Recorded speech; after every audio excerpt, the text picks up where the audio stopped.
Salut, salut, salut, salut, salut à vous, j'espère que vous allez bien. Salut, salut, salut. Bienvenue sur la chaîne Elvis Konjo. Ici, on parle de crypto-monnaies. Aujourd'hui, nous avons un invité de marque sur la chaîne. Nous avons quelqu'un qui a déjà fait ses pas dans le monde de l'investissement, dans le monde du business en général. Et il a décidé de se prêter à notre chaîne, à une interview sur notre chaîne pour parler des crypto-monnaies. C'est une personne qui est très connue sur le continent africain, de par ses œuvres qu'il fait déjà dans l'investissement, dans le coaching. Monsieur Simon Ouedraogo qui est connecté là, il est dans quelques minutes, nous l'aurons sur la chaîne. Bienvenue. Pour ceux qui ne sont pas encore abonnés à la chaîne, abonnez-vous, activez la cloche de notification parce que le débat d'aujourd'hui, c'est même pas un débat, c'est un échange. Ça sera assez intéressant, assez lourd. Donc, donnons quelques minutes, donnons quelques secondes au coach de nous rejoindre.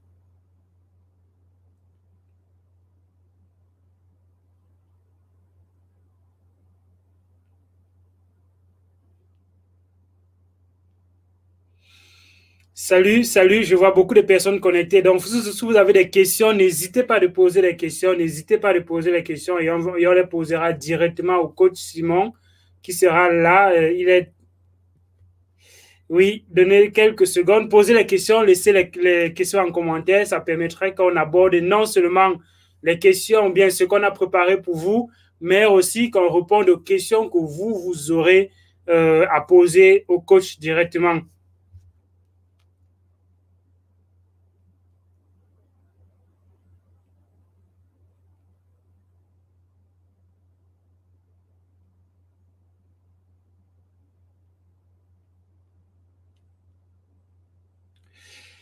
Salut à tous. Salut depuis le Togo.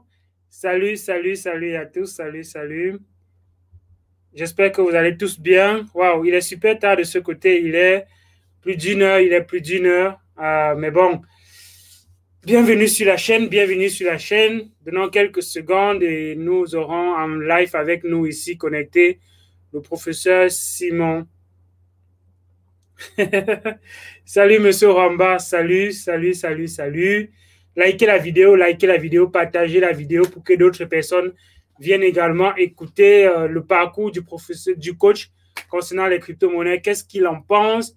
Les entreprises qu'il rencontre dans les crypto-monnaies, est-ce que ces entreprises souvent abordent les questions des crypto-monnaies? Qu'est-ce qu'ils pensent? Qu'est-ce que ces entreprises également pensent des crypto-monnaies? Donc, nous aurons les réponses à ces questions avec le professeur Simon aujourd'hui qui, lui, est en contact avec plusieurs entreprises. Plusieurs personnes sollicitent son aide concernant les conseils en investissement. Il accompagne plusieurs entreprises. Donc, il est au contact avec les entrepreneurs et il va partager son expérience avec nous. Est-ce que souvent des personnes sur le continent africain qui le contactent, ces entreprises-là, est-ce qu'elles savent ce que c'est que les crypto-monnaies? Est-ce que lui aussi, il en parle avec les personnes qui coachent d'habitude? Donc, on va aborder cela.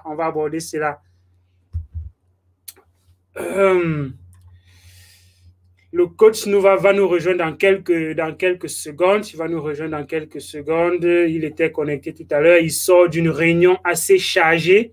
Il a un programme assez chargé. Donc, il sort d'une réunion et il était là quelques minutes. Il va nous rejoindre dans très peu de temps. Laissez vos questions dans le chat et on va poser ces questions directement au coach quand il sera connecté tout à l'heure. On a déjà un canevas de ce par quoi on va passer, mais également on va prendre les questions que vous avez. On va aussi poser cela au coach. Il y a plein de personnes qui vont arriver sur la chaîne ici pour la première fois. Ici, on parle majoritairement de crypto-monnaies. Donc, si vous voulez apprendre ce que c'est que les crypto-monnaies, si vous avez soif de connaissances, ben, vous êtes sur la chaîne qui éduque les personnes concernant les crypto-monnaies. Nous sommes Crypto-Éducation, la première communauté francophone crypto sur le continent africain. Donc, on a un groupe Telegram. Le groupe Telegram, vous pouvez nous rejoindre dans le groupe Telegram aussi. On a notre site web. Le site web, c'est ce qui va être en train de circuler là-bas. Et il y a bien d'autres choses qu'on fait sur la chaîne. chaque samedi, on fait déjà une évaluation du projet communautaire que nous avons aussi, qui est un projet qui a bien de choses qui sont expliquées sur la chaîne cryptoedu.xyz. Bonsoir, bonsoir, bonsoir à tous. Bonsoir à tous ceux qui arrivent là présentement. Bonsoir à tous. La crypto-monnaie, ça donne un peu le sourire à certaines personnes ces derniers temps-ci. On a vu le Bitcoin à 28 000 $, à 29 000 $ il y a de cela quelques jours. Je pense hier ou bien avant-hier, le Bitcoin était autour de 29 000 $. Mais aujourd'hui, le Bitcoin est autour de 30 000 $. On a même atteint les 32 800, donc presque 33 000 $. Donc, ceux qui pensent que quand on est en train de descendre, on va peut-être mourir, peut-être qu'il faut encore se poser la question. Il ne faut pas forcément être optimiste, il ne faut pas être forcément pessimiste. Il faut juste avoir de la méthodologie, prendre le prix du marché comme une information, c'est tout. Le prix du marché, c'est juste une information. Parfois, je passe des jours sans regarder le marché. On ne regarde pas le marché forcément parce qu'on veut voir un prix qu'on veut. Si vous regardez le marché en espérant voir le prix que vous souhaitez, vous risquez d'être déçu très, très rapidement. Mais par contre, si vous regardez le marché juste pour avoir une information et que cette information n'impacte pas vraiment ce que vous allez prendre comme décision, c'est plutôt quelque chose qui est intéressant. Donc, le coach... un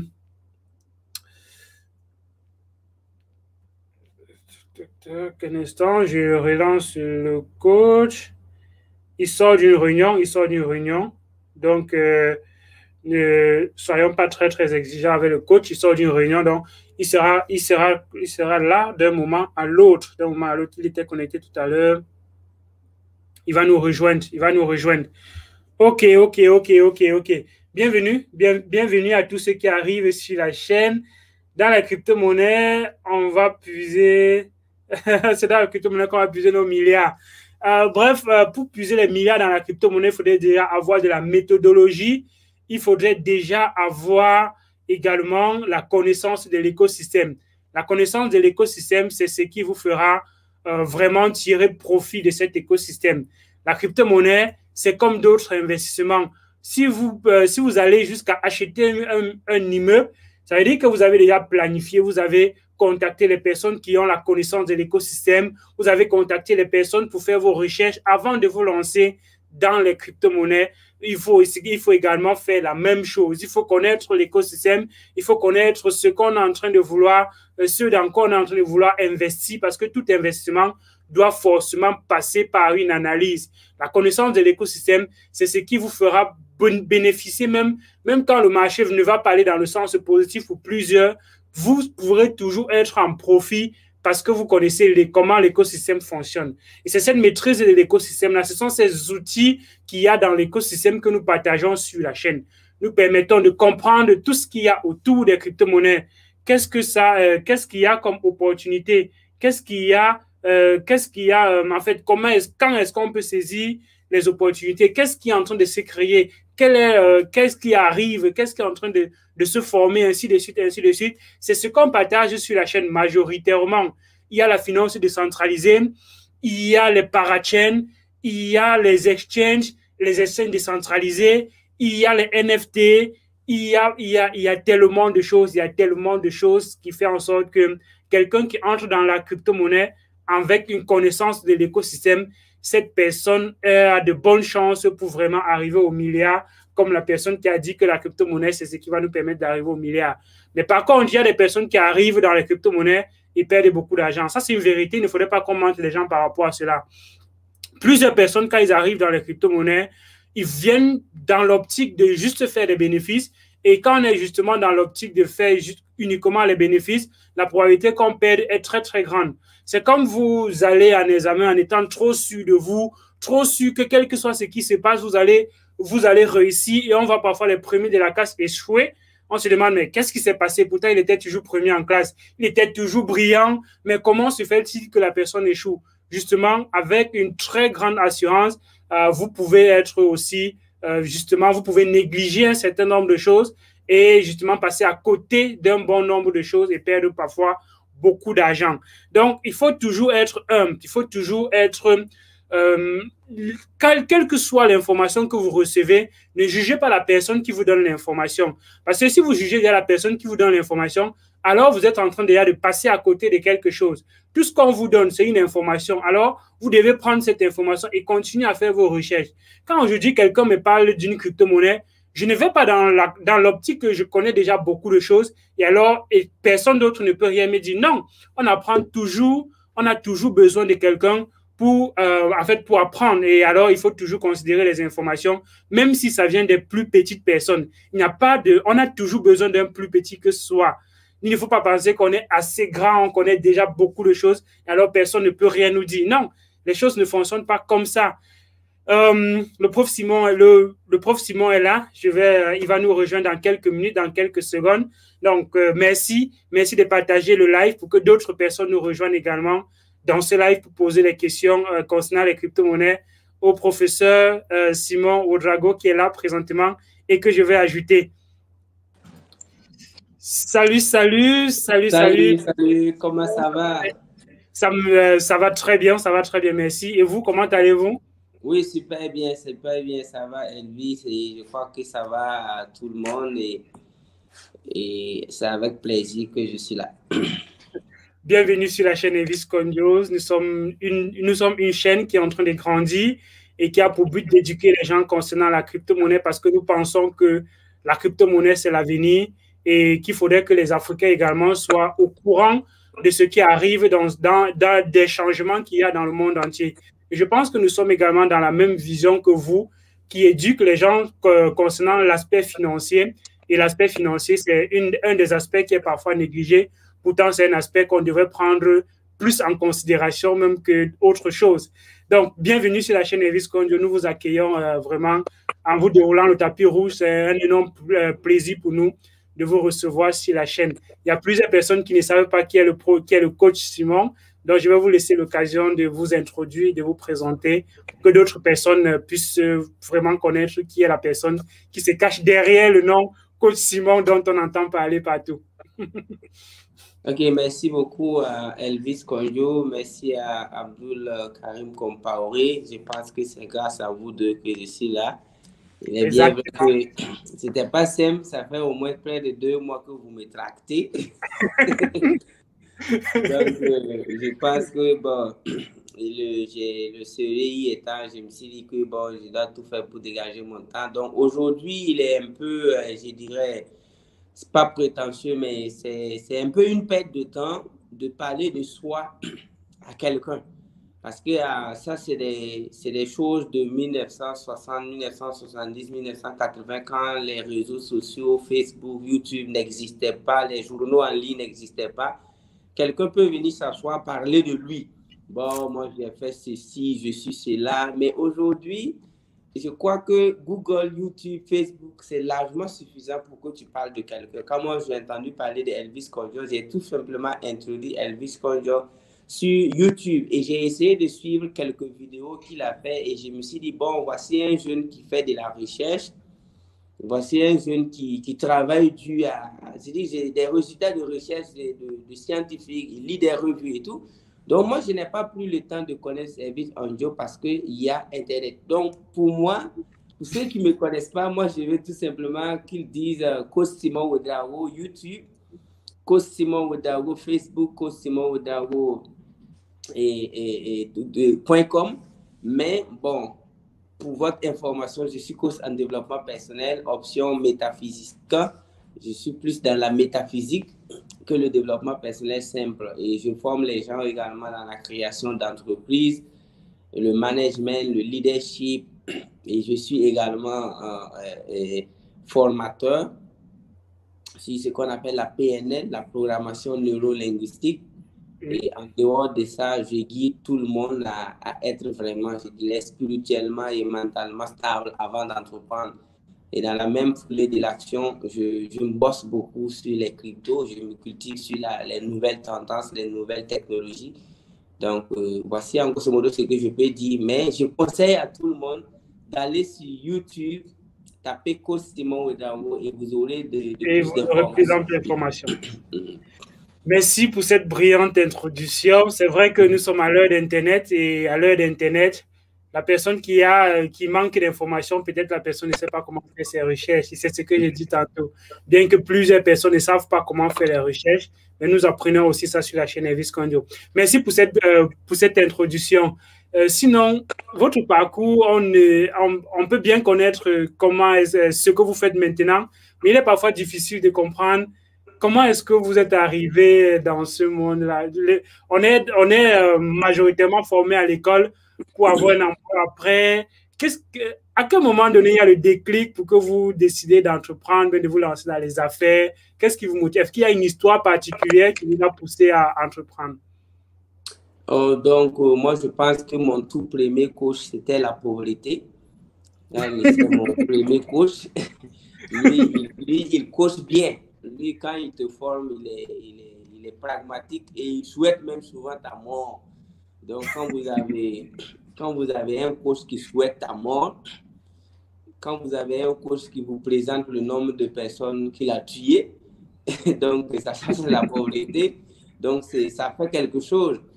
Et comme tout le monde, on part toujours à l'école, en tout cas jusqu'à preuve de contraire. 99,99% des Africains vont à l'école pour l'argent. J'ai dit bien 99,99% des Africains vont à l'école pour de l'argent. Maintenant, les 0,01%, et ils vont à l'école pour le plaisir. Mais si tu prends 100 Africains, il faut aller à 99,99. Ça veut dire même que si 100 Africains, ce n'est pas évident. Donc, quand tu es dans un continent où les gens vont à l'école pour l'argent et que ce que tu étudies n'a rien à voir avec l'argent, il faut quand même être... Il faut se poser la question. Et il faut avoir la castration mentale qu'on a fait à tous mes camarades. Moi, je n'ai pas... J'ai subi ça, mais j'ai résisté.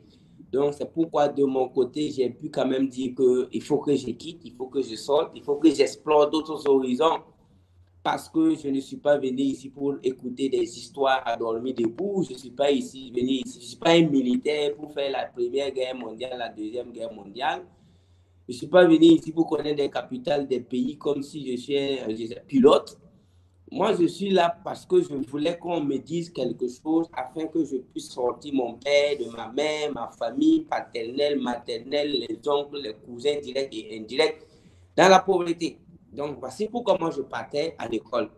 Et quand je me suis rendu compte que le champ lexical de la richesse n'existait même pas là-bas, et que parmi même les mots difficiles qu'on nous fait définir en classe, vocabulaire, je n'avais jamais vu un mot qui poussait même à réfléchir pour devenir riche. Donc moi, je me suis dit, mais je suis où là? C'est quoi ce tambouriamini là? Donc, voilà un peu comment les choses ont commencé à être révolutionnées de mon côté. Et par la suite, le déclic aussi, c'est mon voyage, je ne vais pas mentir. J'ai eu la chance de voyager en Europe quand j'étais en classe de seconde, parce que je faisais le cinéma. Et dans mon école, j'ai eu la chance de faire partie d'une délégation qui devait se rendre en Europe. Et j'ai été en France et quelques encablures de l'Europe. Ça m'a beaucoup réveillé parce que j'ai vu de mes propres yeux ce qu'on appelle le développement, ce qu'on appelle une ville, la vraie définition d'un pays. Et quand j'ai vu ça, bon, de retour chez moi, et la vraie définition aussi de ce que c'est qu'une école, parce que j'ai eu la chance d'aller dans des lycées. Comme on venait d'Afrique, on nous recevait un peu partout en tant qu'Africains. Donc, j'ai vu de mes yeux ce que c'est que le sérieux qu'il faut mettre à l'école, le matériel qu'il faut mettre. Donc, moi, de retour dans mon pays, j'ai commencé à pratiquer l'école missionnaire comme religion. Et après l'école missionnaire, j'ai commencé vraiment à être vraiment quelqu'un qui ne croyait plus à l'école parce que ce que j'ai vu en Europe, là, ça ne me permettait plus de croire à ce qu'on me disait. C'est à partir de là aussi que j'ai commencé à lire d'autres livres, à faire d'autres choses. Et le déclic est venu. J'ai rencontré le développement personnel en tirant les coups, en rencontrant des Canadiens. Et on m'a permis de lire des livres de développement personnel. Et là, vraiment, ça m'a plu. Et par la suite, j'aime vraiment les questions spirituelles et métaphysiques. Donc, j'ai découvert également la métaphysique. Et là, ça, c'était vraiment le déclic. Et par la suite, je me suis dit que tout ce que je peux faire, c'est de partager vraiment des stratégies pour que les gens ne puissent plus, ne gaspillent pas leur temps, partager le savoir que j'ai acquis et je mets toujours ce que j'apprends en pratique parce que j'ai pu créer des entreprises et tout. Donc, voici en grosso modo quand même ce qui s'est passé pour que vraiment, le bouton de cette envie d'aider les gens. D'aider les gens, ouais. Voilà. Déjà, je vais vous féliciter pour le travail que vous faites. On connaît des personnes qui ont peut-être plus de connaissances que vous, mais on connaît très peu qui partagent ces connaissances-là. Donc, déjà, je vais vous dire merci. Merci pour ce que vous partagez. Moi, parfois, je passe par vos vidéos et je pense que vos vidéos m'aident aussi parfois à comprendre un certain nombre de choses. Et c'est ça aussi qu'on appelle... Il y a deux types de personnes dans la vie. Il y a ceux qui ont la connaissance et il y a ceux qui aiment partager la connaissance. Ceux qui aiment partager la connaissance vont tout faire pour en apprendre plus. Et c'est même parce qu'ils ont envie de partager qu'ils vont encore mieux apprendre même certaines choses. Parce qu'on dit parfois la meilleure façon d'enseigner quelque chose, la meilleure façon d'apprendre quelque chose, c'est d'essayer de l'enseigner. Donc, je pense que vous et moi, nous qui sommes dans la logique d'aider les uns et les autres, parfois, par cette envie-là, on apprend encore plus. Donc, félicitations à vous. Même si certains n'ont pas l'occasion de vous le dire, moi, je vous le dis, ce n'est pas une tâche facile. Ce n'est pas une tâche facile et je vous souhaite déjà beaucoup de courage et bonne continuation dans ce sens-là. Je pense que l'Afrique a besoin de personnes comme vous qui partagez l'information parce que je suis convaincu que c'est grâce à l'information qu'on partage qu'on pourra également éveiller plusieurs personnes sur le continent africain. Super. Donc, okay, quand tu es en Chine, je vais dire chez. C'est effectivement ce qu'on dit de ce côté-ci, du côté de la Chine, vous dit merci. Et c'est vrai qu'on a une histoire un peu similaire parce que moi, quand j'arrive en Chine en 2015, c'est là aussi où mon esprit entrepreneurial va s'élever, va s'éveiller parce que je découvre un univers qui est totalement différent du nôtre où toute personne que tu trouves dans la rue essaye d'entreprendre, essaye de faire quelque chose, essaye d'être toujours productif, essaye de réussir. Et quand tu es dans un écosystème comme ça, ben, la pire des choses, c'est de sortir de là sans rien, comme sans avoir rien compris. Donc, je pense que ben, on a eu un peu ce déclic également, vous et moi, peut-être moi un peu plus tard que vous.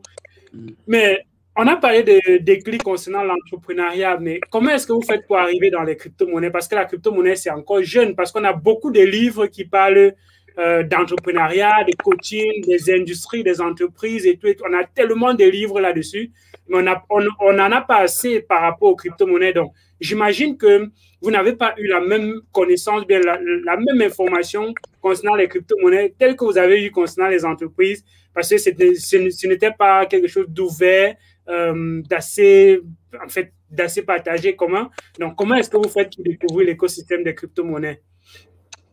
Ok, bon, là-bas, il faut d'abord que je vous dise qu'en tant que coach en développement personnel, je me suis dit que j'aurais affaire à des gens de tous bords. Du coup, j'étais obligé d'aller bosser beaucoup de religions, animisme, confucianisme, judaïsme, taoïsme, chamanisme, hindouisme. Et j'en passe, vous voyez un peu, parce que si aujourd'hui Elvis me dit, ah, coach, j'ai des problèmes en tant que bouddhiste, je n'arrive pas. Moi, je ne dois pas dénigrer ta religion. Je dois dire, bon, et si tu as opté pour le bouddhisme, voici ce que je peux t'aider en tant que coach. Si Elvis me dit, ah, coach, je suis catholique, mais voilà des difficultés que je rencontre, il faut que le coach soit capable de lui donner des versets bibliques pour qu'il puisse s'en sortir. Si Elvis me dit, bon, moi, je suis animiste, je crois vraiment à la puissance des ancêtres, il faut que le coach puisse te montrer vraiment encore en quoi les ancêtres africains étaient scientifiques et que vraiment, eux aussi, ils ont travaillé. Donc, vous voyez un peu, et c'était la même chose aussi au niveau des cryptos. En tant que coach, tu ne dois pas être assis seulement parce que tu formes des gens. Il faut t'attendre à ce qu'on te pose toutes les questions d'actualité, du passé, du présent.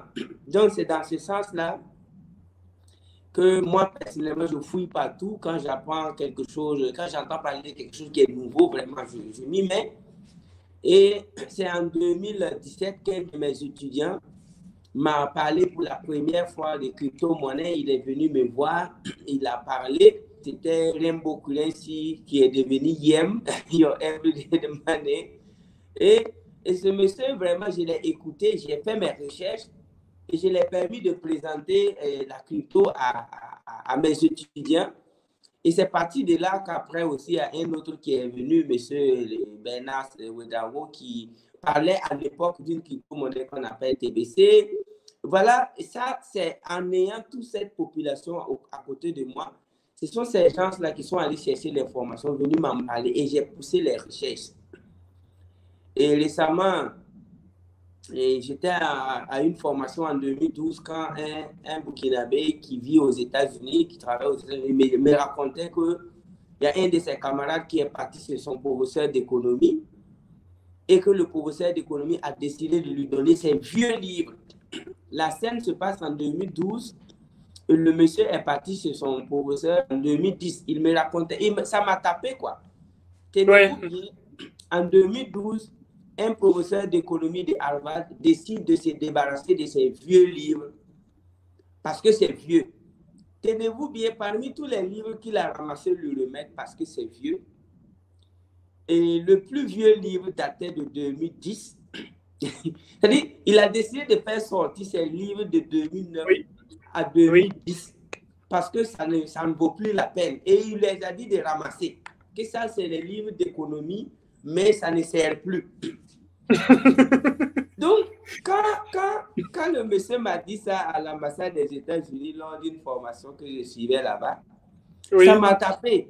J'ai dit, mais voici un professeur d'économie de Harvard qui décide de se débarrasser des vieux livres en 2010 et que ces vieux livres, c'était de 2008, 2000, c'est-à-dire 2 ans seulement. C'est-à-dire, dès lors que les livres ont plus de 2 ans, pour lui, c'est déjà dépassé. C'est à débarrasser. Pendant ce temps, nous, on est là, on utilise des formules économiques de Michael Porter. De 1800, de 1900.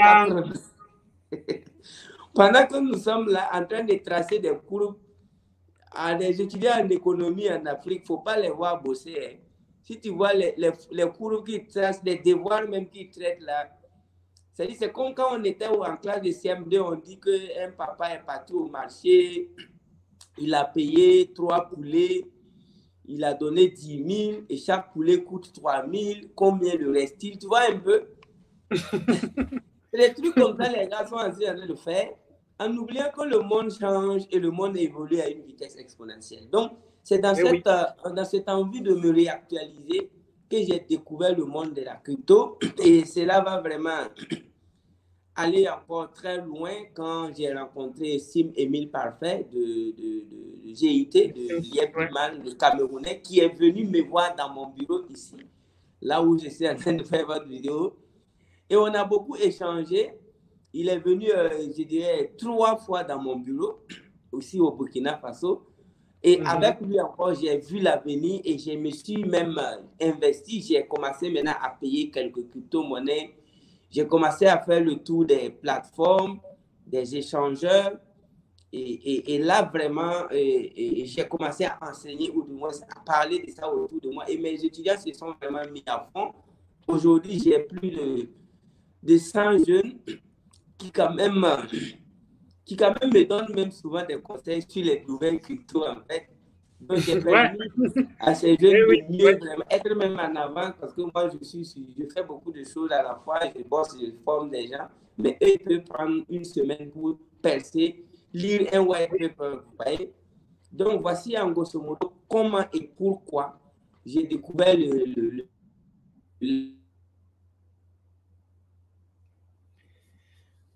D'accord.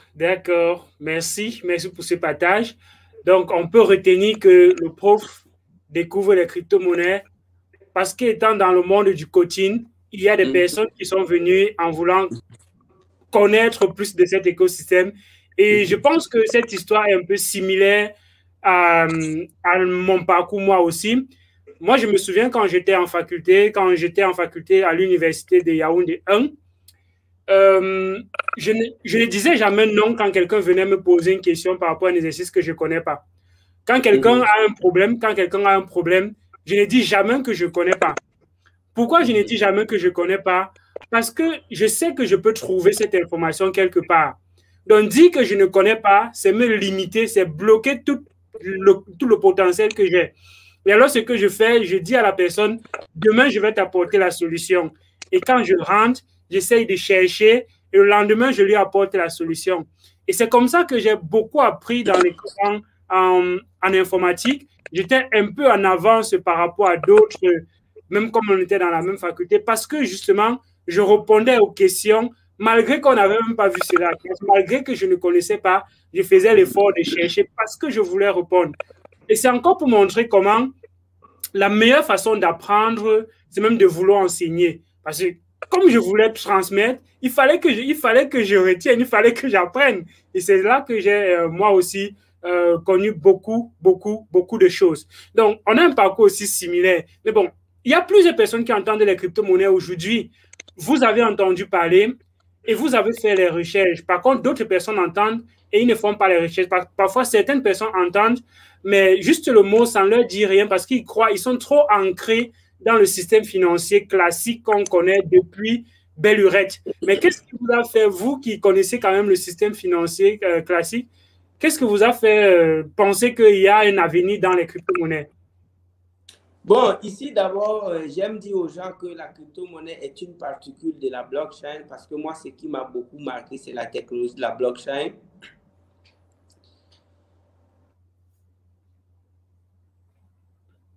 Qu'il a créé, les algorithmes. Vraiment, ça m'a beaucoup touché et surtout l'infalsifiabilité, la décentralisation. Je me suis dit que si tout ce qui pourrait vraiment être dans cet écosystème-là ne peut qu'être du sérieux. Donc, quand on m'a expliqué la technologie de la blockchain, ça m'a d'abord séduit, j'ai aimé et j'ai trouvé vraiment que ça va aider. Par la suite, et les crypto-monnaies, c'est une suite logique de l'évolution du monde de la finance. Il faut quand même être vraiment... Vous savez que c'est normal, hein, parce que même quand la BCAO change les billets des banques, il y a des gens qui ne veulent pas se débarrasser de leurs anciens billets. C'est-à-dire, on change les billets des banques et on leur dit, envoyez-nous, c'est le gouvernement qui parle. Moi, je connais des gens dont les anciens billets de banque ont été bouffés par des termites ici en Afrique parce qu'ils ne voulaient pas aller se donner et prendre les nouveaux billets.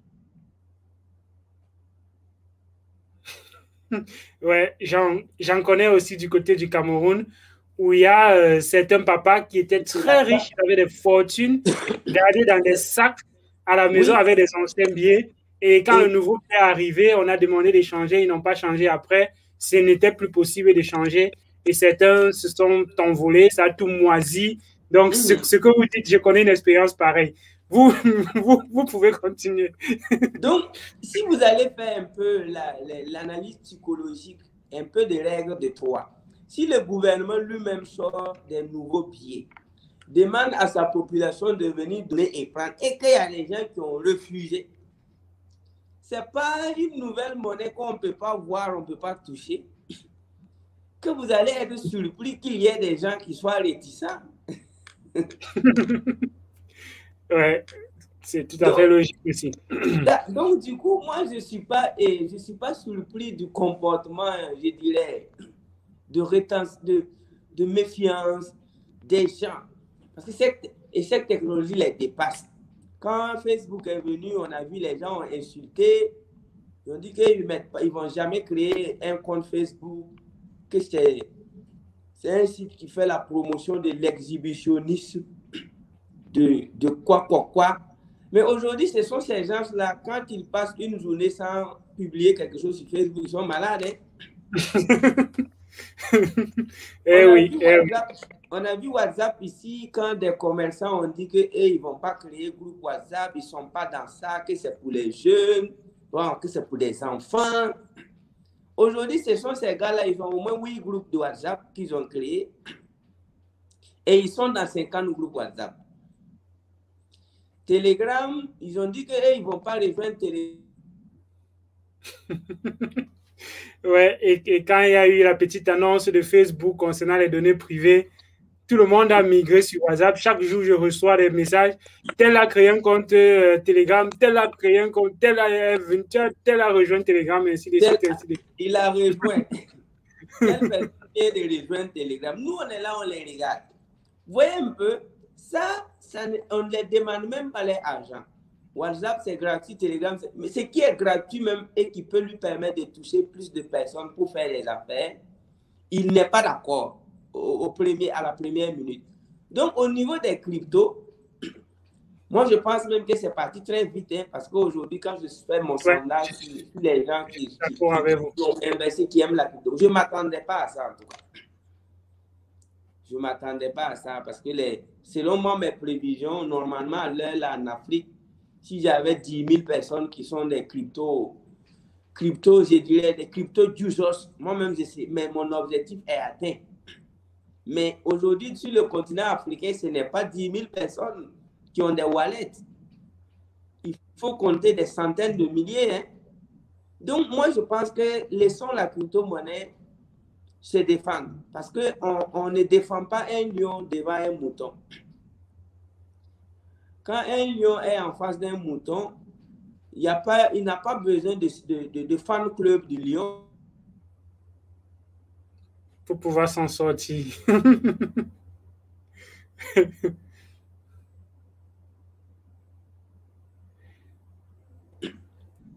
La technologie qui est là-bas, là, c'est pas pour enfants de quelqu'un, c'est pas pour des enfants. La blockchain, c'est parce qu'on parle d'argent. Depuis quand vous avez eu un congrès pour discuter de E égale MC au carré ici, combien d'Africains se sont déjà réunis pour dire que Albert Einstein a eu tort sur E égale MC au carré?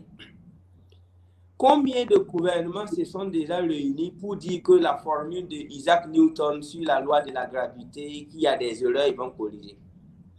Combien de gouvernements se sont réunis un jour, les ministres, les députés, pour penser sur les travaux de Galilée?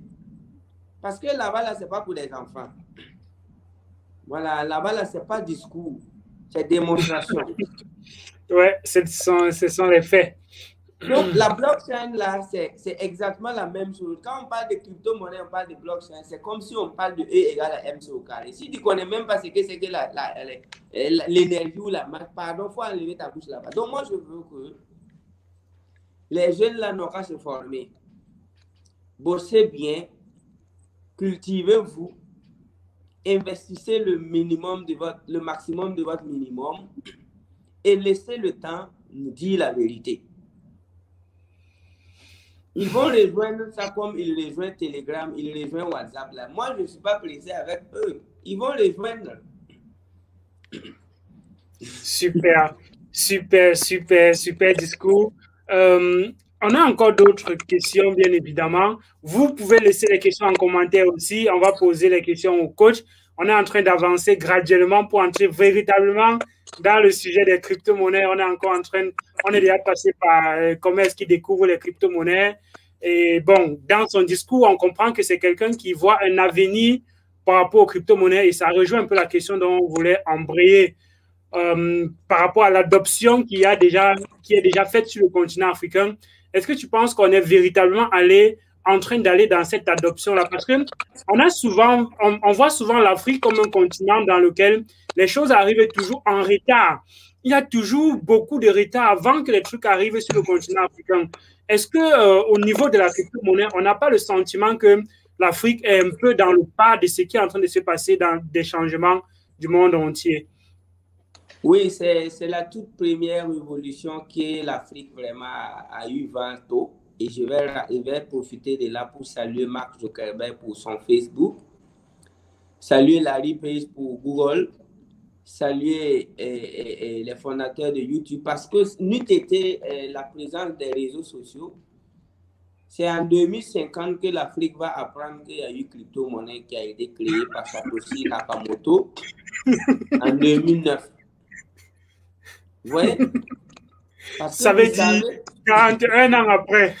Oui.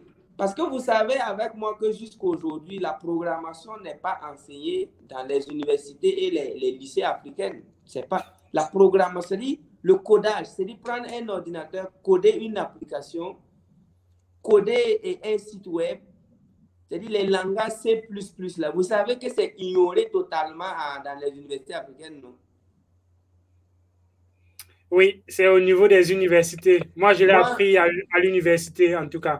Et c'est rare. De base.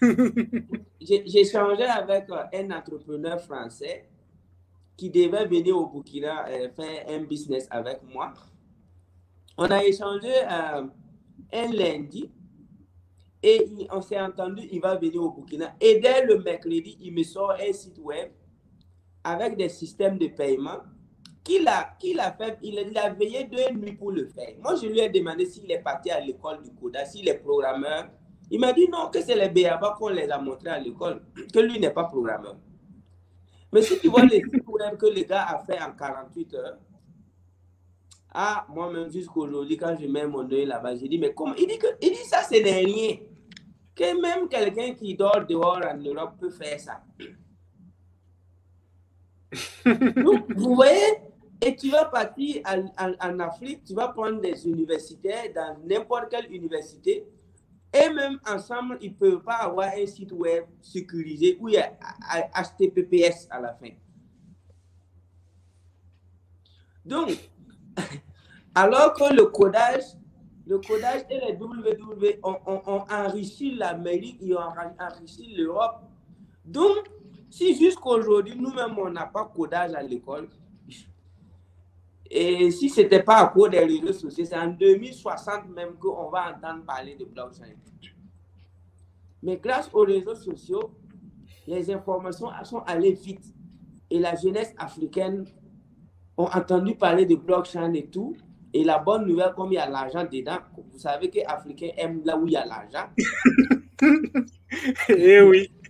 Donc, du coup, il y a des vieilles mères, il y a des vieux pères même qui ont des wallets ici. Il y a des coiffeurs qui ont des wallets ici parce que là, on ne joue pas. Il y a l'argent. Je pense que parmi toutes les révolutions, les évolutions, c'est la seule technologie qui est venue vite en Afrique et adoptée rapidement par un bon nombre de populations en Afrique. Donc, moi, je salue ça. C'est bien. Mais ce que j'aime dire aux gens, arrêtez d'avoir pitié pour le blockchain. Le blockchain des crypto-monnaies, ce n'est pas quelque chose qui fait pitié ou il faut supporter. La blockchain, cette technologie du 21e siècle est comme un lion. Un lion ne fait pas pitié.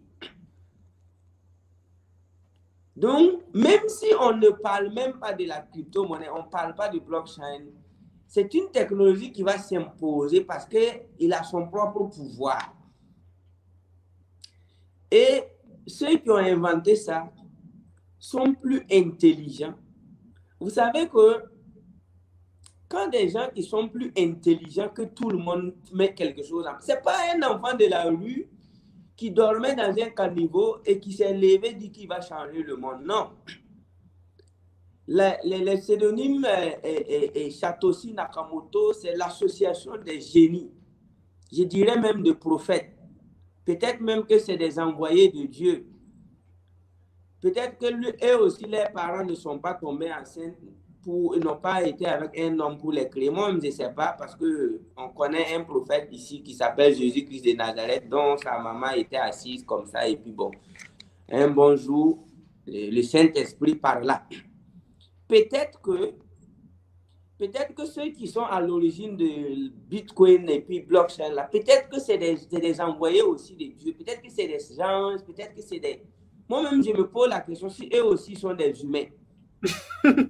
Parce que l'intelligence qui est là-bas, là, ce n'est pas une intelligence de CIA, ce n'est pas une intelligence de FBI, ce n'est pas une intelligence des services secrets russes, ce n'est pas une intelligence du gouvernement chinois. C'est une intelligence qui va au-delà même de notre imagination. Donc, moi-même, quand je regarde ça, là, je dis, ouais, même si tu es têtu, comment, tu ne peux rien faire. Parce que, même si tu es le premier en programmation de l'université de Harvard, on te dit de hacker un code lié à la blockchain. Toi-même, tu vas fuir. Donc, ok. C'est pas le fruit, c'est pas pour les enfants en fait. C'est pourquoi moi je veux former vous pour comprendre ce système-là. Super, super. Donc, moi également, je suis très fier de ces statistiques qui est aussi lié au travail que nous faisons, vous, moi, d'autres youtubeurs, d'autres personnes, avec ce qui partagent comme information. Je pense qu'aujourd'hui, la décentralisation de l'information et la démocratisation de l'information est quelque chose qui a salué parce que ça permet de véhiculer bien de messages aussi. Mais est-ce que tu ne penses pas que si on était en train de parler des petits, de comment draguer les filles, on serait plus de 1000 connectés là présentement?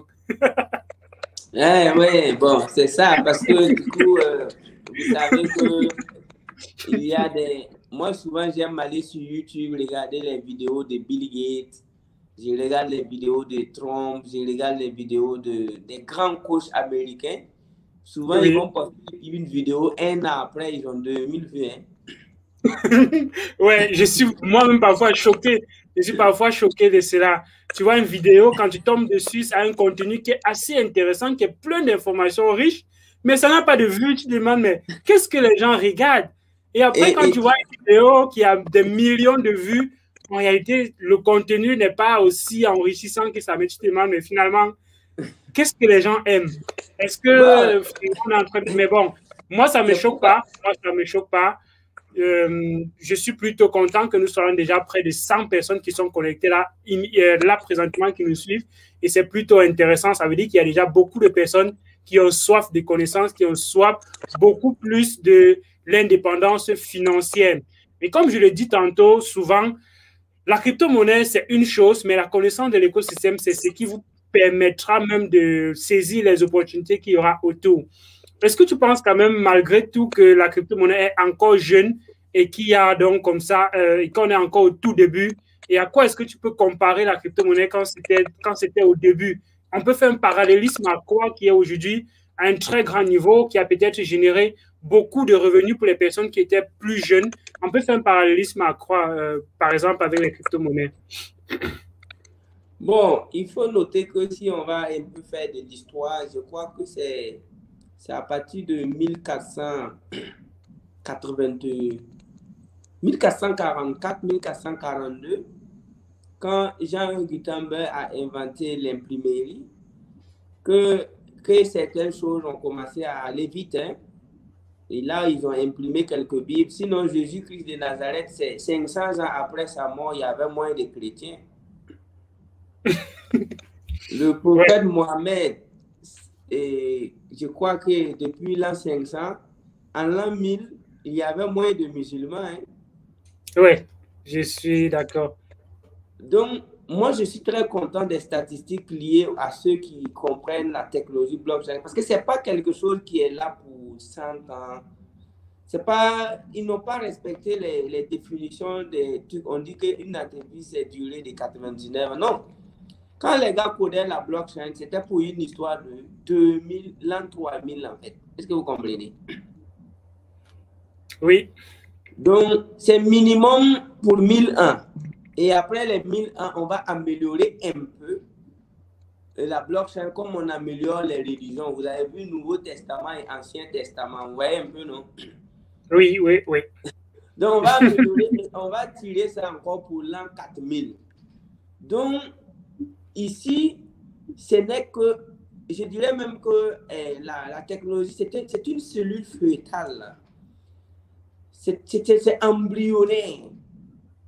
Mais comme c'est tellement bon, vous savez que quand maman prépare un bon plat, la senteur déjà fait que tu crois que c'est cuit. Tellement le plat est bon. Juste, tu crois déjà que le repas est prêt et tu vas dans la cuisine, tu trouves que maman même n'a pas encore mis tous les ingrédients. Comment est-ce que ça sera à la fin? Et puis, ça sent déjà bon, mais comment est-ce que ça sera à la fin au finish? Et une heure après, tu repars dans la cuisine, tu trouves qu'elle n'a même pas encore mis le riz. Donc, c'est ça l'histoire de la blockchain, c'est ça l'histoire de Bitcoin, c'est ça l'histoire des crypto-monnaies.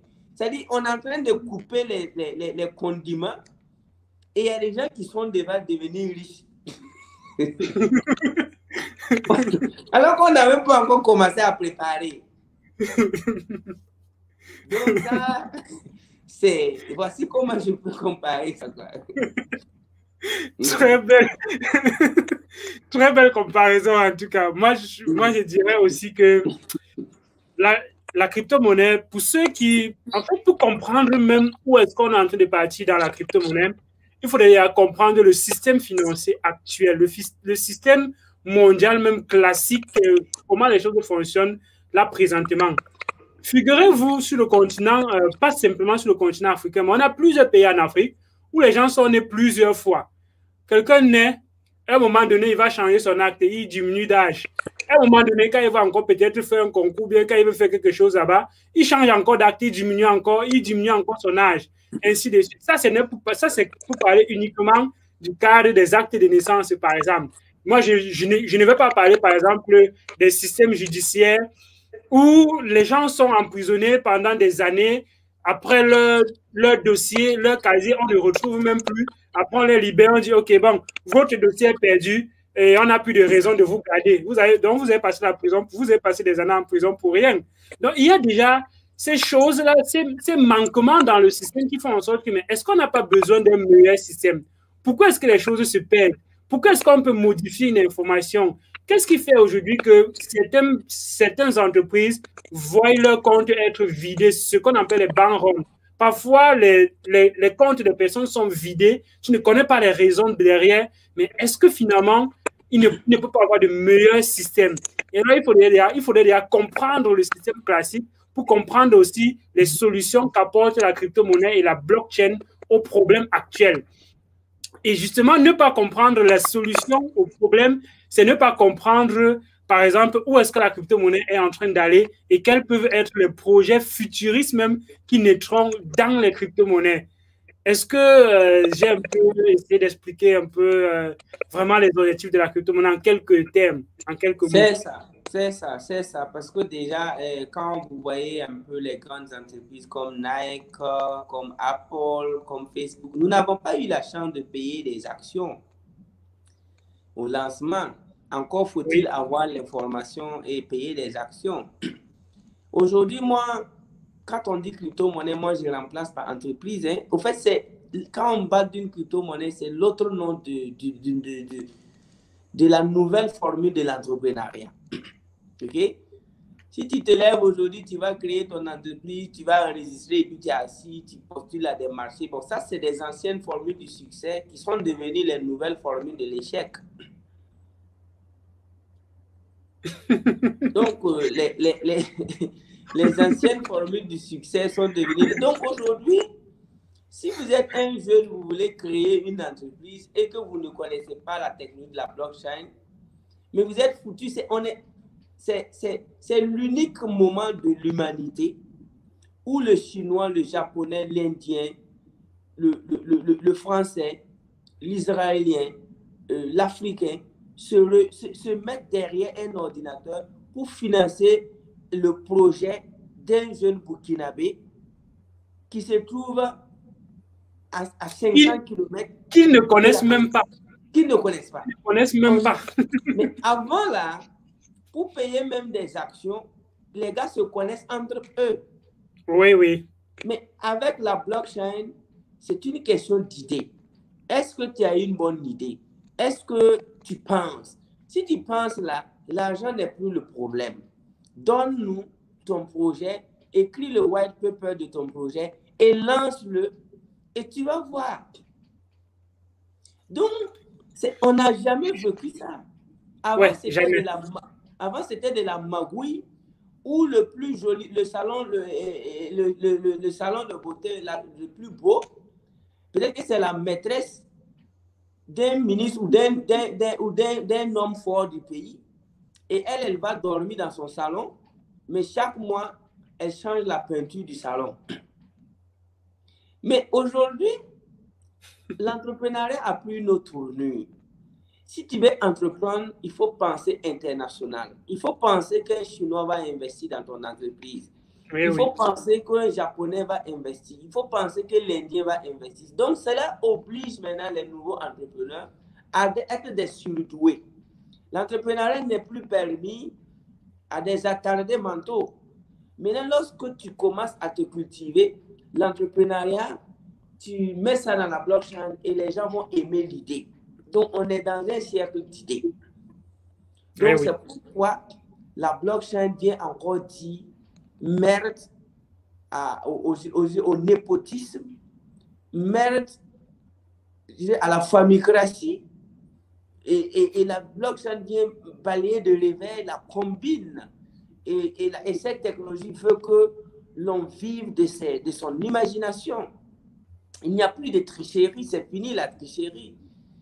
C'est fini je dirais quoi, le tribalisme est fini. Donc, tu vas voir même un pays qui est en guerre avec votre pays et ses citoyens financent ton projet. Ah oui, exactement. Et moi, je dirais aussi même que c'est une des premières fois dans l'histoire où nous avons l'occasion d'être à un même niveau technologique avec d'autres États, avec d'autres pays. Il n'y a pas d'État qui est plus avancé côté blockchain que d'autres. Il n'y a pas. On est presque au même niveau parce que c'est décentralisé. Et comme c'est décentralisé, tout est à refaire. On ne va pas dire que la Chine est plus avancée en blockchain que le Cameroun, ou bien que le Chili, bien que... Non, on est à un même niveau technologique et ça, c'est quelque chose qui est ouf. Parce que si on va par exemple dans les technologies militaires, il n'y a pas comparaison, il n'y a pas match. Non. Il n'y a pas match. Mais il y a donc comparaison au niveau des technologies blockchain. Un développeur blockchain sur le continent africain est équivalent à un développeur blockchain de l'autre côté. Et là, même pour ajouter à ce que tu dis, la blockchain, c'est exactement comme la page YouTube. Hein. Tu vas voir un blogueur français qui est le star alors qu'il a 5000 abonnés sur sa page YouTube. Et il est content. Et tu vas voir un YouTuber, peut-être dans un village africain qui a 100 000 abonnés. Donc aujourd'hui, avec la blockchain, effectivement, ce n'est plus une histoire de celui. Le monopole est fini. Et voilà, le monopole est fini. Et maintenant, ce qui est très intéressant ici, les riches resteront riches. Moi, je ne suis pas contre les riches. Que les riches rejoignent la crypto-monnaie tôt ou tard, un riche reste un riche. S'il est un vrai riche, s'il n'a pas triché pour devenir riche, là, c'est ceux-là même qui sont assis et qui sont nés dans le risque et qui me parlent de risque là que moi, je veux vraiment qu'ils arrêtent de se moquer de la vie, quoi. Parce que quand tu nais dans la pauvreté, toi-même, ton nom de famille devait être Monsieur Risque. Maintenant, si Monsieur Risque refuse de prendre des risques, bon, au fait, moi, je ne comprends plus rien. Quand on est dans une famille pauvre, ton surnom là-haut, c'est Risque. Donc, moi, je ne comprends pas quand un pauvre me parle de ses risques. Moi, j'ai envie de le menacer, hein, parce que moi, je ne comprends plus rien. Parce que quand tu tombes et que tu es couché et puis tu as peur de tomber.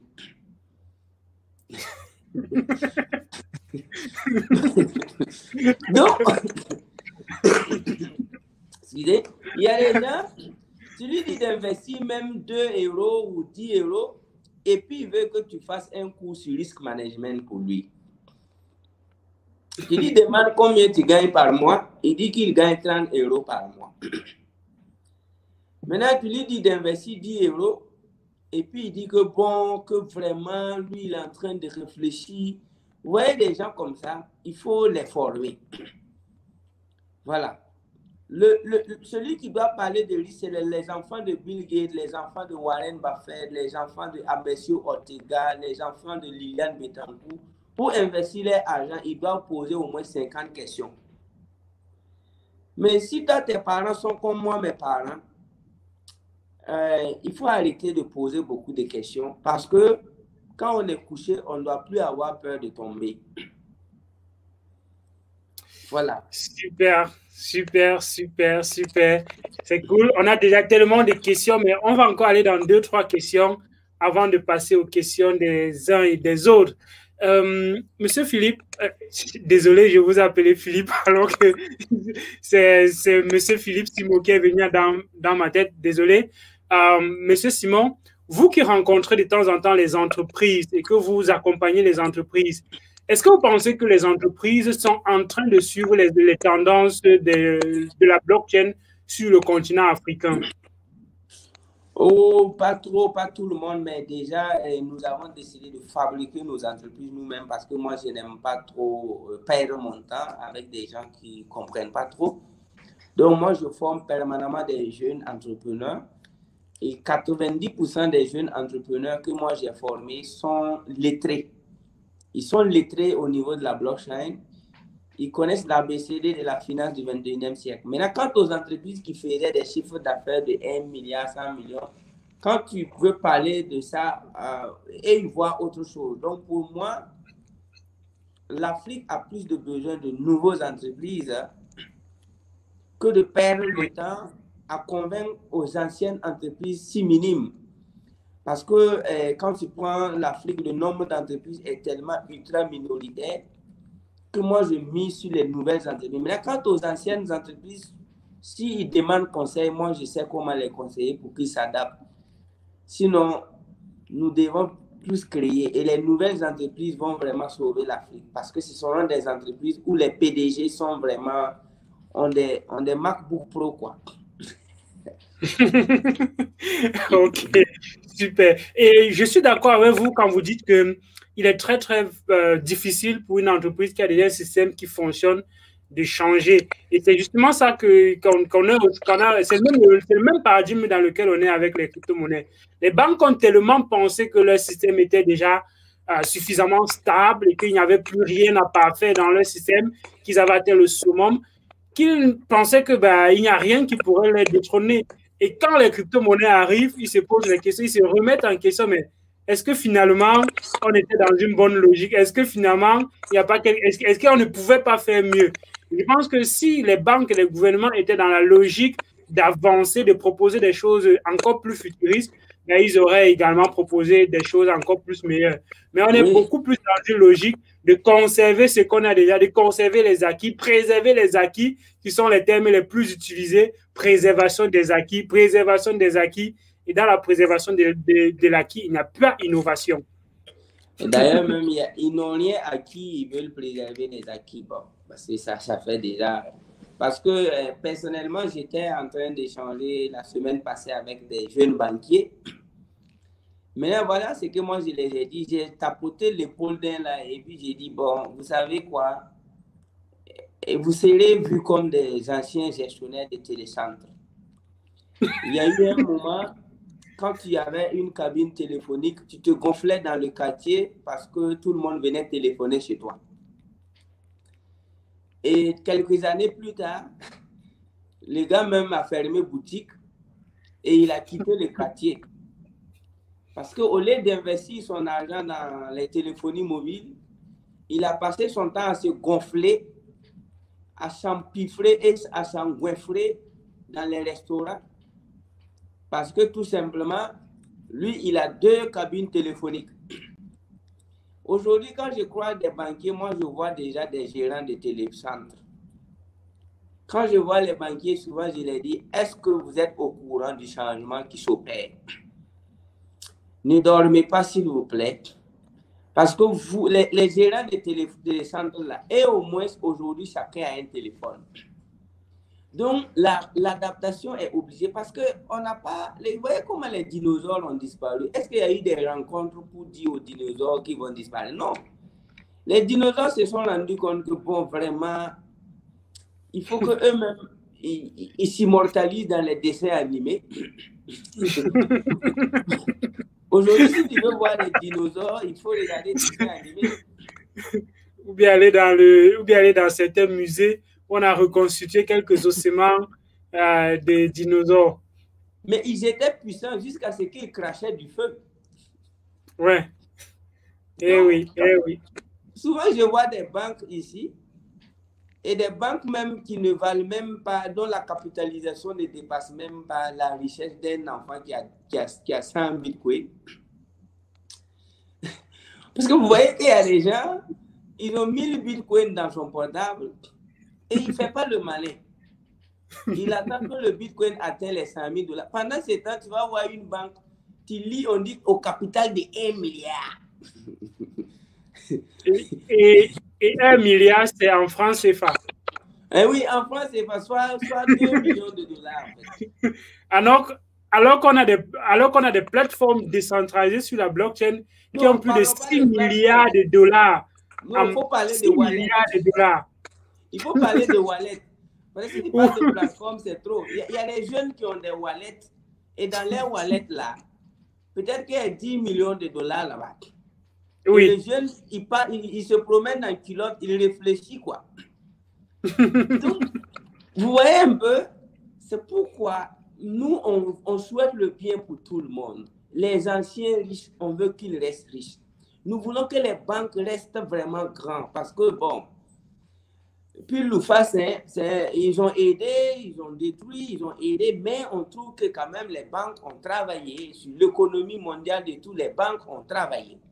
Donc moi, je veux que les banques restent encore grands et quand on va rentrer dans les banques de demain, mais si les banquiers s'amusent, surtout les banquiers africains, parce que les banquiers européens, et ils sont aux aguets des news, hein, ils travaillent. Oui. Par contre, il y a des banquiers africains vraiment qui dorment, qui sont dans un coma, je dirais, mental, notoire. Et que vraiment, moi-même, je prie souvent pour eux afin qu'ils puissent se réveiller et voir comment ils vont s'adapter. Parce que les dinosaures crachaient du feu, mais ils ont disparu. Si tu pouvais cracher le feu et disparaître, et toi-même, tu ne peux même pas cracher même de l'eau. Donc, le monde change, le monde évolue. Adaptons-nous. Super, super. Donc, une dernière question avant de prendre les questions des uns et des autres. Avec les régulations qu'on est en train d'observer par rapport aux crypto-monnaies de par le monde entier, on a vu par exemple ce par quoi la plateforme Binance est en train de passer, qui est interdit dans plus de... qui est obligé de cesser ses activités dans certains pays, dans plusieurs pays. Du côté du Cameroun, déjà plusieurs annonces sont sorties avec la commission des marchés qui interdit certaines entreprises d'exercer. Est-ce qu'avec tout ça, ils ne vont pas peut-être avoir raison des crypto-monnaies? Est-ce que ce n'est pas un climat qui fait quand même peur? Est-ce qu'ils n'auront pas justement le pouvoir qu'ils ont déjà avec les lobbies qu'ils ont? Est-ce qu'ils ne pourraient pas vraiment faire mal aux crypto-monnaies? Donc, moi, j'ai toujours dit que tout pouvoir dit son nom. Quand on dit le pouvoir, c'est le pouvoir. Quand ils veulent faire du bien, ils ont le pouvoir. Quand ils veulent faire le mal, ils ont le pouvoir. Dans tous les cas, le pouvoir, c'est le pouvoir. Mais tu auras la paix du cœur, tu vas rester tranquille lorsque tu sais que ce que tu es en train de faire est bon, mais on t'a stoppé. Là, il n'y a pas de problème. Donc, d'abord, il faut vérifier la morale de la crypto-monnaie, la morale de la blockchain, la vision de la crypto-monnaie. Lorsque nous devons comprendre la vision, et lorsque cette vision est stoppée, il faut rester calme. Peut-être qu'un jour, ils vont vous rappeler encore, parce que nous, on est en psychologie, hein. On est en métaphysique, on est en psychologie, on était obligé d'étudier l'histoire de 3500 ans avant Jésus-Christ pour pouvoir devenir métaphysicien. Mais l'information que je vous donne ici est que toute évolution, selon nos grands maîtres, les grands maîtres comme les Parasuraman, on a étudié les grands maîtres de la métaphysique, de la psychologie, de l'évolution même de l'esprit humain. Il y a 3 grandes étapes que toute évolution et révolution doit passer. Et la première étape, c'est l'étape du ridicule. C'est quand une nouvelle technologie ou quelque chose qui va changer radicalement le monde arrive, il est d'abord traité de ridicule.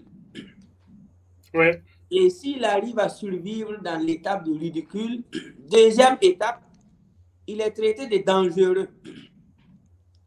Ouais, les gens vont dire que c'est dangereux. Ça va tuer les emplois, on aura plus des emplois, ça finance le crime, c'est mauvais, et ainsi de suite. Et quand la chose va traverser l'étape de dangereux, de la dangerosité, elle arrive dans la 3e étape et la dernière qui est l'étape de l'évidence. L'évidence. Tout le monde dit c'est évident. Mais il faut noter que Thomas Edison a réuni plusieurs journalistes pour démontrer par A plus B que le courant électrique est dangereux.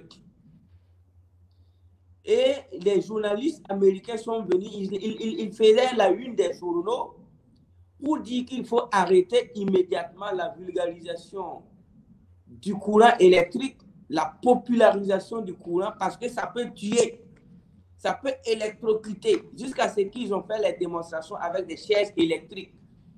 Ils ont branché, les gens avec des chevaux, avec des chevaux aussi. Avec des chevaux pour dire que non, courant là, c'est pas bon. Mais je vous laisse deviner la suite, non? Aujourd'hui, on arrive à se poser la question de comment est-ce que les gens vivaient sans la lumière avant. Oui, mais voilà. Parce que c'est devenu évident que la lumière... Mais ils ont d'abord ridiculisé, c'est Nikola Tesla a souffert. Ils ont d'abord ridiculisé ça. Bon, après ça, ils ont dit que c'est dangereux. Ils ont fait venir même des hauts responsables, des dirigeants, pour dire que le courant là, c'est pas bon. Non. Mais après là-haut, quand on parle de courant, c'est Thomas Edison qui, par la suite, est revenu même pour presque tout racheter. Mais les gens ont oublié que lui-même ne croyait pas au début. Donc, tous ceux qui vont s'élever contre la blockchain et tout, les régulations et tout, bon, nous en tout cas, on les souhaite bonne chance, bonne régulation et bonne interdiction.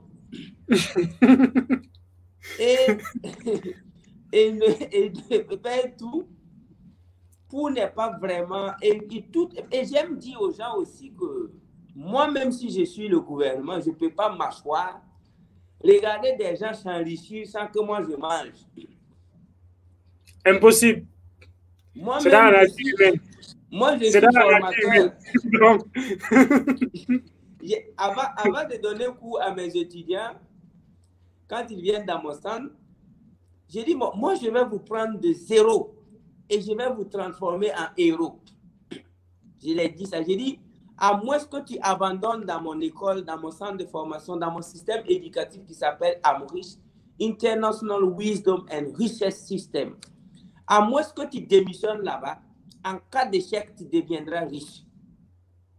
Et en cas de succès, tu vas fabriquer des riches. Mais je vais te dire une chose. Tu ne peux pas devenir riche sans que moi je gagne quelque chose là-bas. Non, ça, il faut qu'on s'entende. Et là, les enfants vont commencer à rire. Mais il y a des gens qui pensent qu'eux, ils vont devenir riches. Et puis l'État va s'asseoir comme ça. Attendez. On dit un État. Ça veut dire quoi, État? Donc, il faut que l'État comprenne. Il faut que l'État prenne. Et après, regardez un peu quand on a effrayé Mark Zuckerberg. Il y a eu un moment où nous, on pensait qu'ils vont fermer Facebook. Eh oui.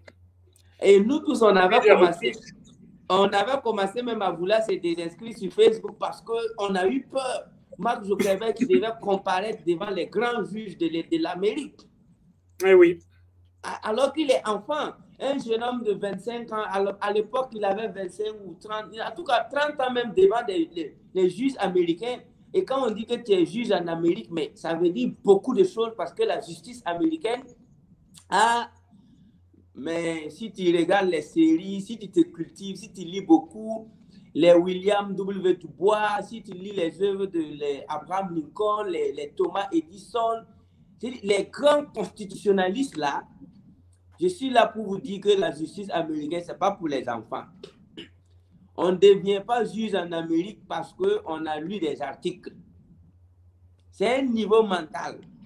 Mais imaginez-vous un jeune homme de moins de 30 ans qui doit faire face à ces gens-là parce qu'il a créé quelque chose.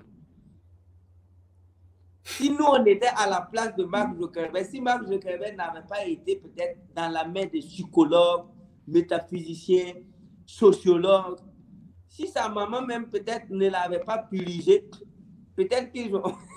peut-être qu'on a donné même des doses, même que moi, je ne sais pas. Je me souviens que à l'issue de cette rencontre, ce par quoi il est passé là, il a fait une bonne période sans plus apparaître en public. Il a passé une bonne période. Il n'a pas dit un mot en public. On l'a invité nulle part. Il a refusé toute invitation parce que c'était de la merde, parce que parler en public, c'était quelque chose, il n'était pas habitué. Et là, c'était parce qu'il avait créé quelque chose qui a changé totalement les paradigmes. Et alors, on peut se demander, mais lui, il est arrivé quand il y avait déjà certains réseaux sociaux. Mais pourquoi est-ce que lui réussit là où d'autres personnes ont échoué? Bon, là, ça ne va pas faire l'objet de ce débat et autres là. Mais il y a quand même des histoires à tirer là-dessus. Est-ce que si aujourd'hui on connaissait Satoshi Nakamoto, est-ce qu'il serait en paix? Est-ce qu'il ne serait pas sous les tribunaux? Si on connaissait qui était vraiment Satoshi Nakamoto. Donc, du coup, si on a pu faire trembler les marques là, et qu'après aujourd'hui, Facebook fait la fierté de l'Amérique, l'Amérique est content de dire au monde entier que c'est les fils Facebook américain qui a créé. Donc, du coup, ne soyez pas surpris que la blockchain, Binance, les grandes plateformes traversent ça. C'est normal. C'est normal parce que les États font des choses que nous, on ne peut pas faire. Il faut noter que l'assurance de l'intégrité territoriale, ce n'est pas facile. Oui. Et siéger à l'ONU, ce n'est pas facile. Et garder la souveraineté d'un État, ce n'est pas facile. Donc, normalement, quand il y a des enfants qui veulent se faire de l'argent, il faut quand même les appeler, ils vont s'expliquer. Et donc, il y a des gens, ils sont tellement peureux que quand ils voient ça, ils disent que c'est fini. Interdiction d'exercer. Et c'est pour ça que je dis parfois aux gens, il faut comprendre l'information que de vous fier au titre de ce qu'on dit. Il faut avoir une analyse vous-même de l'information. Il ne faut pas simplement prendre une information comme une information. Il y a des choses à tirer derrière les informations. Il faut comprendre l'écosystème, comprendre l'avancée même technologique, comprendre l'environnement pour pouvoir discerner ce qui se dit et qu'est-ce qui est bon et qu'est-ce qu'on peut tirer dans une information. Merci à ceux qui nous rejoignent là présentement. Abonnez-vous à la chaîne, likez la vidéo, partagez. Si vous aimez, c'est... Voilà également Bitcoin. Ça, c'est... Donc, vous voyez ça. OK. Voilà, donc moi personnellement, je peux dire que je crois aux crypto-monnaies. Pourquoi? Parce que j'ai été déjà témoin à plusieurs reprises des failles de ce système financier. Je ne comprends pas comment on peut créer un système où on transfère l'argent d'un pays à un autre sans déplacement d'argent, mais on paye des frais très élevés. Pourtant, il n'y a pas de déplacement d'argent. Tu es au Cameroun, tu envoies l'argent par Western Union du côté des États-Unis. L'argent ne s'est pas déplacé, mais tu as payé des frais extraordinaires, pharaoniques. Tu ne comprends pas. Qu'est-ce qui s'est passé? Et alors, je me suis dit, il faut un autre système. Il faut créer un autre système. Et quand j'ai vu que la solution était faite avec les crypto-monnaies, j'ai dit, waouh. Quand on va d'un pays à un autre, et quand il y a la limite pour entrer dans un pays en tant que monnaie que tu dois avoir en cash dans ton porte, en fait, en cash sur toi, c'est telle somme. Comment ils vont faire pour vérifier ça? Si tu envoies les 400 millions de dollars dedans, comment ils vont faire pour vérifier que tu n'as pas la somme requise qu'il faut pour traverser les frontières parce que c'est quelque chose qui est vérifié. Et là, maintenant, ils n'ont aucun moyen de vérifier. Là, j'ai dit, waouh, ça, c'est super.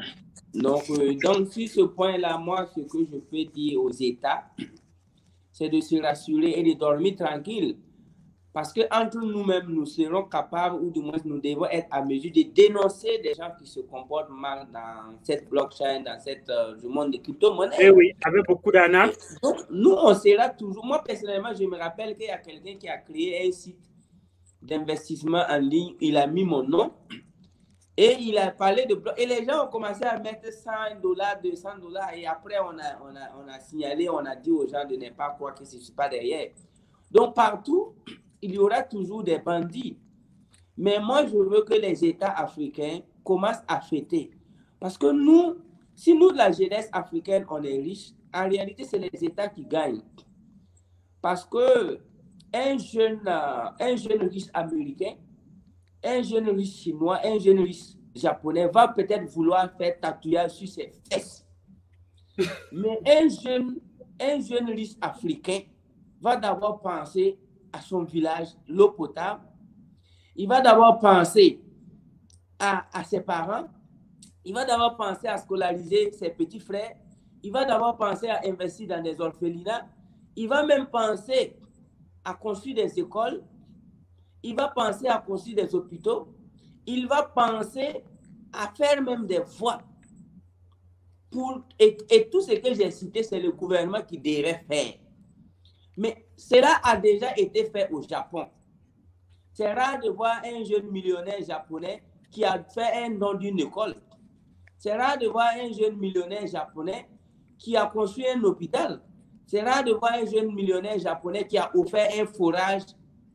Oui. Et ils ont dépassé ça. Oui, exactement.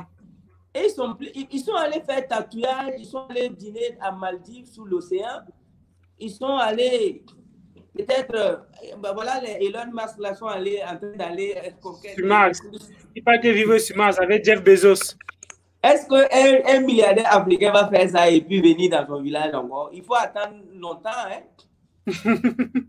Eh oui, eh oui. On n'a pas les mêmes problèmes. Il faut aussi également connaître, comprendre quelle est la réalité, le contexte dans lequel on vit, quelles sont nos réalités, voilà. Effectivement. Donc, et je pense que, oui, et je pense que il y a beaucoup d'argent à rapatrier sur le continent africain. Il y a l'argent des crypto-monnaies majoritairement, c'est mis par ces États-là, par ces pays-là, par d'autres pays du monde entier. Et si les Africains manquent également de prendre leur part de gâteau de ce qui est en train de se passer là-bas, ça veut dire qu'on manque l'occasion de rapatrier les fonds sur le continent africain. Je donne par exemple l'exemple de mon ami je coach beaucoup ses employés, il ne cesse de m'appeler, le PDG de GIT lui est plus mal. Aujourd'hui au Cameroun, si vous voyez les dons qu'il fait, mais c'est trop. Il donne des dizaines de millions dans des écoles et je suis son actualité. Il finance des écoles, il aide des gens. Et moi, quand je regarde ça, mais vous voyez un peu, mais c'est grâce à quoi? Il a découvert la crypto-monnaie très tôt. Donc, du coup, je ne connais pas un jeune Africain qui va devenir milliardaire sans aider le gouvernement dans sa mission. Sans aller dire au gouvernement, ah, je sais que tu veux faire, mais comme ta chanson préférée, c'est « Il n'y a pas moyen », voilà les moyens et le gouvernement sera fier. Mais en Amérique, quand tu deviens milliardaire, le gouvernement n'a même pas besoin de toi parce que le gouvernement est plus riche. Mais en Afrique, il y a des millionnaires qui sont plus riches que l'État. Oui. Il y a des gens... que plusieurs États même. Le gars est plus riche que l'État. Et l'État même... Mais en Amérique, je ne connais pas un milliardaire qui est plus riche que l'État américain. Je ne connais pas un milliardaire en Amérique que le gouvernement ne peut pas aller chicoter en plein midi. Mais ici en Afrique, il y a des milliardaires, le gouvernement a peur d'eux parce que le gars, il est même plus riche que le budget même national. Que le budget national. Oui. Donc, oui. Je veux que les gouvernements africains ne tombent pas dans les anciennes pièges là. Il faut qu'ils encouragent la jeunesse et leur disent, ah, si vous devenez riche, venez nous voir. Là, vraiment, vous allez voir que nous, quand on va devenir riche, on ne va pas aller construire ailleurs. On va aider les gouvernants dans leur lutte contre la pauvreté et tout. Si ce sont des luttes honnêtes, bien sûr. Et j'ose croire que ce sont des luttes honnêtes. Donc, moi, je pense que ça va marcher. Et la technologie de la blockchain, c'est comme ça. Et les gens ont dormi, les banquiers dormaient, tout le monde dormait parce que tout le monde sait. Vous avez lu le livre Who Moved My Keys de Johnson, non? Qui a piqué mon fromage. Oui. Quand tu lis les livres, ça fait rire, non? Ouais, ça fait rire. Mais c'est très intéressant. C'est ce qui se passe aujourd'hui. C'est ce qui se passe aujourd'hui. C'est exact. Les gens dormaient. Les banquiers dormaient. Tout le monde dormait. Tout le monde, et aujourd'hui, c'est Who Moved My Keys. Les gars, là même, on dirait que c'est des Satoshi Nakamoto qui parlaient là-bas. Oui. Coach, on a une question pour vous. comment faire pour embarquer le maximum d'Africains dans les crypto-monnaies compte tenu de l'analphabétisation? Est-ce que les gens vont vraiment se cantonner sur ce mot analphabétisation? On a vu des personnes qui étaient entre guillemets analphabètes, mais qui ont fait des prouesses. Est-ce que l'analphabétisme, ce n'est pas finalement quelque chose qui est mental, qui est psychologique et qui est une barrière psychologique plus que réelle? Non, c'est une réalité en Afrique qu'il faut vraiment travailler parce qu'avant de faire monter quelqu'un dans un avion, il faut lui faire un passeport, c'est le minimum. Et le passeport ici, c'est la maîtrise de l'ABCD, c'est de savoir lire et écrire. C'est pourquoi moi j'aime dire aux gens que dans ce 21e siècle, si tu sais bien lire et écrire, si tu sais bien conjuguer les verbes, tu rentres dans l'auto-éducation, voyage en voyage, séminaire en séminaire, conférence en conférence, contact en contact, et tu deviens riche avant 30 ans. Donc, qu'est-ce que nous on fait ici? Moi, j'ai un programme qui s'appelle Courage. Le programme Courage, ça veut dire cours urgente d'alphabétisation rapide et géniale. Courage. Cours urgente d'alphabétisation rapide, géniale et efficiente. Donc, je prends quelqu'un qui a 40, 30 ans, 35, 50 ans, qui ne sait ni lire ni écrire, et nous avons développé des systèmes qui puissent permettre à ce monsieur de savoir lire et écrire en 1 mois, 2 mois maximum. Et quand il commence à lire et à écrire, tu vas croire qu'il a fait CM2. Et quand le monsieur maîtrise ça, deuxième étape, on l'introduit maintenant à savoir créer un email, à savoir utiliser son portable pour se connecter, pour faire des recherches, parce qu'il sait lire. Donc, et vraiment, cet analphabétisme chronique en Afrique, nous devons travailler des stratégies pour que les gens sachent vraiment lire et écrire, savoir faire des recherches sur Google, savoir télécharger un document, savoir ouvrir un wallet, savoir copier un lien de parrainage pour aller créer pour lui. Parce qu'il y a des gens, même tu l'envoies un lien, tu as créé problème. Il ne sait même pas comment on fait. Donc, on peut résoudre ça par les formations. Il ne faut pas négliger cette. D'accord, super. Il y a quelqu'un qui, apparemment, la personne est du côté du Burkina Faso et la personne vous demande si vous avez déjà rencontré le président Roch pour parler des cryptos. Moi, je ne le connais pas particulièrement. Je ne sais pas si vous le connaissez. Donc, si vous pouvez répondre, tant mieux. Si vous ne pouvez pas répondre, on va passer à une autre question. Pour le moment, pas encore parce que je le respecte. Il est très, très occupé aujourd'hui aussi au Burkina parce qu'il y a les aspects de la sécurité. Aujourd'hui, ici au Burkina, la situation sécuritaire n'est pas trop ça. Donc, le président, son emploi du temps, je dirais qu'à 70%, c'est résoudre cette équation de sécurité. Donc, pour le moment, non. Peut-être à la longue, oui. OK. Il y a quelqu'un qui demande comment il fait pour se former concernant la blockchain, les formations concernant la blockchain, les crypto-monnaies. J'en donne une par mois. Je pense que c'est restreint à 10 personnes uniquement parce que je veux m'assurer que les 10 personnes que je prends pendant la formation, je les suis et que je les accompagne 1 mois après la formation pour les permettre justement, quand ils ont des questions, quand ils ont des difficultés, je leur fais ce suivi-là, cet accompagnement pour leur montrer l'écosystème, leur aider à faire les premiers pas, comment ils achètent la crypto, comment ils découvrent, comment est-ce qu'ils font les recherches, comment est-ce qu'ils jugent la qualité des projets, ainsi de suite. Ça, c'est ce que je fais pendant la formation. Et il y a une prochaine qui arrive, c'est 10 places, pas plus par mois, c'est uniquement 10 places. Il y a les gens qui ont raté le mois dernier parce qu'ils étaient en retard. Donc, si vous voulez déjà, je vais laisser le lien en description de cette vidéo pour le formulaire où vous pouvez déjà essayer de prendre. Et coach, je ne sais pas si vous donnez aussi des cours, des formations concernant les crypto-monnaies. Ce sont mes étudiants qui font, parce que j'ai au moins plus de 10 étudiants qui ont créé les entreprises et qui donnent des formations sur la crypto-monnaie. Moi, je suis surtout dans le domaine de la métaphysique, la psychologie, l'entrepreneuriat. Donc, sinon, personnel. Donc, ce sont mes étudiants, mais quand les gens viennent dans mon centre, je les recommande toujours quelqu'un qui va toujours les former. Donc, ici aussi, je suis content de savoir que tu partages ton savoir et que ceux qui nous suivent peuvent vraiment s'inscrire pour apprendre avec toi. Et je pense que mes étudiants aussi vont venir apprendre. capacity building, renforcer les connaissances avec toi. Ils te connaissent. Super. Merci beaucoup. Merci. Ça va me donner encore beaucoup de travail, c'est vrai. Mais bon, quand on est dans une mission comme celle-ci, on se doit d'aider le plus de monde possible parce que c'est une mission qu'on a décidé de porter. Et alors, on va l'assumer jusqu'au bout. Il y a une question pour vous. Renseigner par rapport aux plateformes Lieb, Limal et Emile.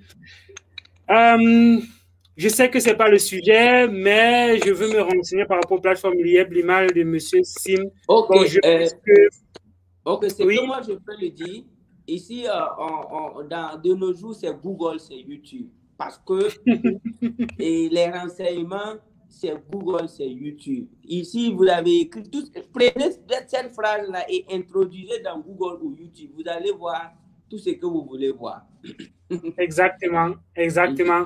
Plusieurs personnes sont paresseux plutôt. Ils sont plutôt paresseux. Ils voudraient avoir l'information. Quand on leur donne l'information immédiatement comme ça, sans faire aucun effort. Et plusieurs personnes m'écrivent parfois, me demandent, Elvis, achète quelle crypto-monnaie? Comment quelqu'un peut me poser la question de savoir quelle crypto-monnaie il achète? Je ne vais jamais répondre à cette question.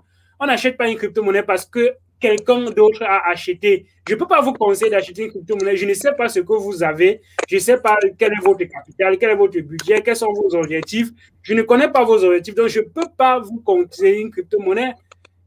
Donc, par contre, ce que je peux faire, je peux vous donner les informations, comment vous-même faire vos recherches par rapport à une crypto-monnaie, comment déceler peut-être le projet qui se cache derrière une crypto-monnaie, comment on analyse une crypto-monnaie. Ça, c'est ce qu'on partage déjà sur la chaîne. Et il y a plein d'informations et plein de vidéos dans ce sens. Également, dans notre groupe Telegram, on répond à des questions. Ouais, dans quelques secondes, on va se séparer, mais je regardais s'il y avait une dernière question. Comment rencontrer le coach? C'est une dernière question pour vous. Comment est-ce qu'on vous contacte? Comment est-ce qu'on reste en contact avec vous? Ok, déjà, je les conseille de s'abonner à ma page YouTube qui a plus de 73 000 abonnés et ma page Facebook également qui a au moins 110 000 abonnés. Et pour me rencontrer physiquement au Burkina, s'ils sont au Burkina ou du moins s'ils viennent, il y a un service et quand ils viennent seulement, ils n'ont qu'à s'adresser à mon centre de formation. Ils vont les amener dans le service, ils vont prendre le rendez-vous. Et après le rendez-vous, ils vont payer le rendez-vous parce que, vous voyez, je suis au bureau, vous voyez cette horloge-là, vous voyez. Voilà. Quand les gens arrivent dans mon bureau, c'est 15 minutes, je déclenche ça. Et ça dépend de quel type de rendez-vous. Ça va de 25 000 à 500 000 francs. Et donc, c'est de 15 minutes à 1 heure. Ok, d'accord. Là, on échange, je réponds à des questions souvent privées et on dirige la personne. Donc, ça, c'est mon ami. Il sonne fort. Après, il va sonner. D'accord, super. Merci beaucoup, Monsieur Simon. Ça m'a fait énormément plaisir, moi particulièrement, de t'avoir sur la chaîne. Et je pense que plusieurs personnes ont bénéficié de votre connaissance, de votre point de vue global concernant les investissements, les crypto-monnaies en général. Merci d'avoir donné ce temps à la communauté. Je sais que votre temps est assez précieux et je suis tellement reconnaissant de ce que vous avez apporté comme information pour la communauté. Je pense que plusieurs personnes dans les commentaires également vous remercient de vous être prêté au jeu. On reste dans le chat. Est-ce qu'il y a un mot de fin? Je l'ai dit merci pour leur présence et j'invite toute la jeunesse africaine vraiment à se cultiver et à ne plus rester vraiment. On a raté beaucoup de révolutions, la révolution industrielle, on a raté la conquête de l'espace, on a raté et la conquête même des océans, hein, parce qu'on parle des trucs maritimes là. On a raté beaucoup de choses, même les lancements des satellites, ça s'en vient.